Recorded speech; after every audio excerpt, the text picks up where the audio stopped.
rebondissement de taille dans l'enquête sur la mort d'Émile. Mardi 25 mars 2025, ses grands-parents maternels ont été interpellés et placés en garde à vue pour homicide volontaire et recel de cadavres. Que sait-on d'eux, les propriétaires de la maison où se trouvait le petit garçon le jour où il a disparu? Femme actuelle fait le point. Poiret Baudion. Écoutez cet article. Mort d'Émile, ce que l'on sait de ses grands-parents maternels placés en garde à vue. 002.00 Près de 2 ans après la disparition d'Émile, des premières gardes à vue ont eu lieu mardi 25 mars 2025.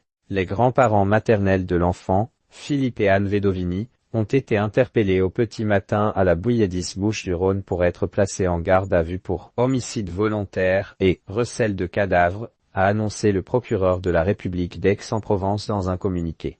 2 de leurs 9 enfants ont également été interpellés. Pour rappel, Émile se trouvait dans la maison familiale des grands-parents, au Haut-Vernay, dans les Alpes de Haute-Preuve, lorsqu'il a été vu vivant pour la dernière fois. Propriétaire d'une maison dans ce bourg, le grand-père maternel exerce toujours son métier de kinésithérapeute ostéopathe. C'est quelqu'un de courageux, mais c'est dur un grand-père qui perd son petit-fils. En plus, les circonstances font qu'il a échappé à sa vigilance. Donc, la culpabilité, elle vient vite, avait déclaré le maire de la commune, François Balic, cité par RTL mardi 11 juillet 2023. Les grands-parents d'Émile, des catholiques pratiquants et appréciés très catholiques et pratiquants, les membres de cette famille originaire de la région de Marseille-Bouches-du-Rhône sont appréciés de leur voisinage au Haut-Vernay, où ils passent leurs vacances depuis une vingtaine d'années. Comme le complète le Parisien, les grands-parents d'Émile fréquentent la paroisse de Saint-Laurent à la Bouilladis, où la famille au complet est désormais installée.